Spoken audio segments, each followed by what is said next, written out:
श्रीमद्भगवद गीता 15वां अध्याय। श्री भगवान बोले, संसार अश्वत्थ पीपल के समान है, जिसका पुराना पुरुष रूप जड़ ऊपर है और चराचर शाखा नीचे है। वेद इसके पत्ते हैं और जो जानता है वही वेद का ज्ञाता है। इसकी शाखाएं ऊपर फैली हुई हैं। सत्व, रज और तमोगुण इसकी रस वाहिनी नसें हैं, इनसे इनका पालन होता है। शब्द रूप आदि इसकी डालियां हैं। पीछे कर्म रूप में प्रकट होने वाले इसकी जड़ें नीचे मनुष्य लोक में और फिर नीचे तक चली गई हैं। पर अश्वत्थ का यह रूप, इसका आदि अंत और आकार संसारी प्राणी के ध्यान में नहीं आता, तथापि इसकी जड़ गहरी है।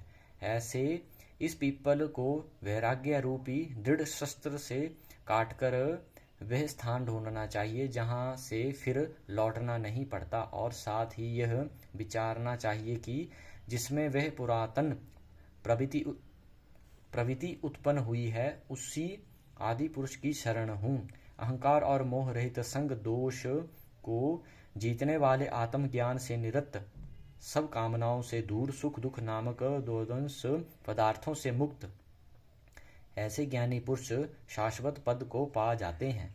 जिसे सूर्य, चंद्रमा या अग्नि प्रकाशित नहीं करते, वही मेरी परम धाम है। वहां जाकर लौटना नहीं होता। मेरा सनातन अंश इस जीव लोक का रूप धरकर प्रकृति में स्थिर पांचों इंद्रियों और छठे मन को उससे छुड़ाता है। जैसे वायु पुष्पादिकों की गंध को दूसरे स्थान में ले जाती है, इसी प्रकार यह देह स्वामी शरीर धारण करने के बाद जब उसका परित्याग करता है, तब इंद्रियां और मन को साथ ले जाता है।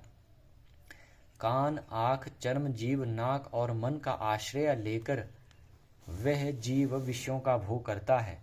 एक देह से दूसरी देह में जाते अथवा एक ही देह में रहते समय अथवा इंद्रियों से युक्त हो विषयों का उपभोग करते हुए इसको मूर्ख देख नहीं सकते, किंतु ज्ञान रूप नेत्र हैं, वे देखते हैं।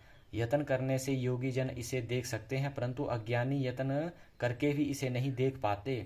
जो तेज सूर्य, चंद्रमा और अग्नि में वर्तमान है और जगत में प्रकाशित करता है, उसे मेरा ही तेज मानो।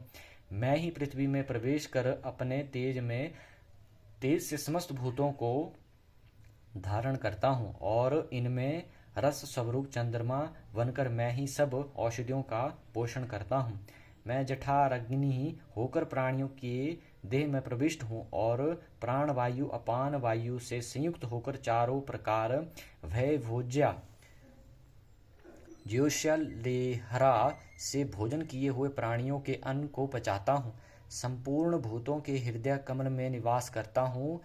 मुझसे ही स्मृति, ज्ञान और उनका नाश होता है। सब वेदों में जानने योग्य मैं ही हूँ। वेदांत का कर्ता और वेदों का ज्ञाता मैं ही हूँ। इस संसार में चर और अचर ये दो पुरुष हैं।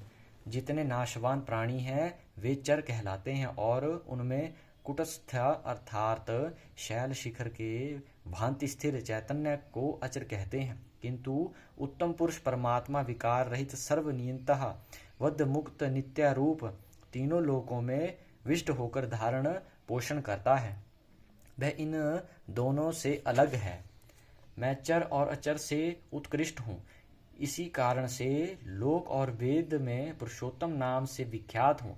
हे भरत, जो ज्ञानी जन इस प्रकार से मुझको पुरुषोत्तम जानता है, वह सब कुछ जानता है और सर्वोत्तम भावेत मेरा ही स्मरण करता है।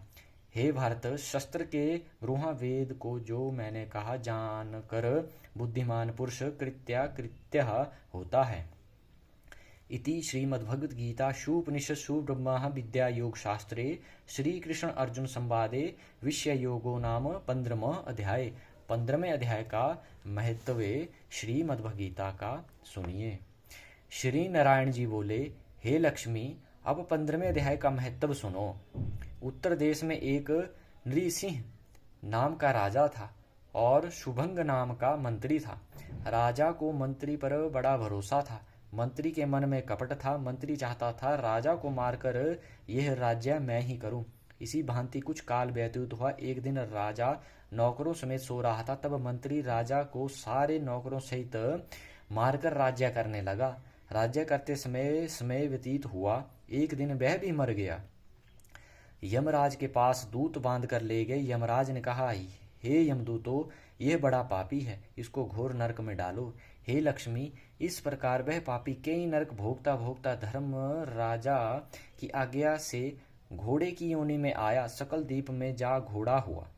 बड़े घोड़े का सौदागर उसे मोल ले तथा और भी घोड़े खरीद करके अपने देश को चला।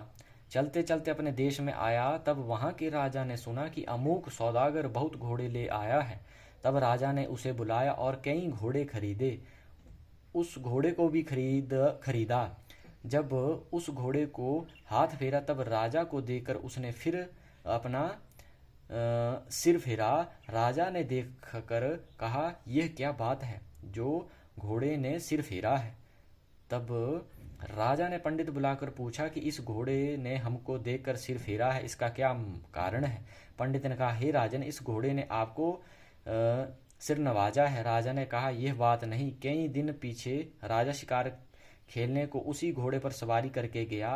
वह घोड़ा जल्दी चलता था। राजा शिकार खेलते खेलते बहुत दूर चला गया। उस दिन राजा ने जाते ही शिकार मारा। राजा बहुत प्रसन्न था। दोपहर हो गई। राजा को तृष्णा लगी। वन में एक साधु देखा, कुटिया में बैठा है, तालाब जल से भरा है। वहां राजा उतरा, घोड़ा वृक्ष से बांधकर कुटिया में गया। देखा तो साधु अपने पुत्र को गीता के 15वें अध्याय का पाठ सिखा रहा था। वृक्ष के पत्ते पर श्लोक लिख देखा है। बालक को कहा, खेलते फिरो और इसको कंठ भी करो।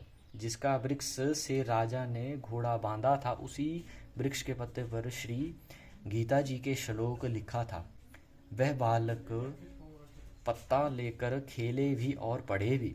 उस पत्ते को घोड़े ने देखा, तत्काल उसकी देह छूटी, देवधारी पाई, स्वर्ग से विमान आया, जिस पर वैकुंठ पर बैठकर चला गया। इतने में राजा पानी पीकर बाहर आया। देखा तो घोड़ा मरा पड़ा था। राजा चिंतावान होकर बोला, यह घोड़ा किसने मारा है, इसे क्या हुआ। इतने में वह बोला, हे राजन, तेरे घोड़े का चैतन्य मैं हूँ। मैंने अब देवदेही पाई है, वैकुंठ को चला हूँ। राजा ने विस्मित होकर दंडवत की। पीछे से और सेना के लोग आ मिले। राजा सवार होकर घर गया। अपने पुत्र को राज्य देकर आप वन को गया। तब करने लगा, श्री गीता जी के 15वें अध्याय का पाठ किया करे, जिसके प्रसाद से राजा भी परम गति को अधिकारी हुआ। श्री नारायण बोले, हे लक्ष्मी, 15वें अध्याय का वह महत्व मैंने तुमको सुनाया है। बोलिए श्रीमद्भगवद्गीता की जय हो।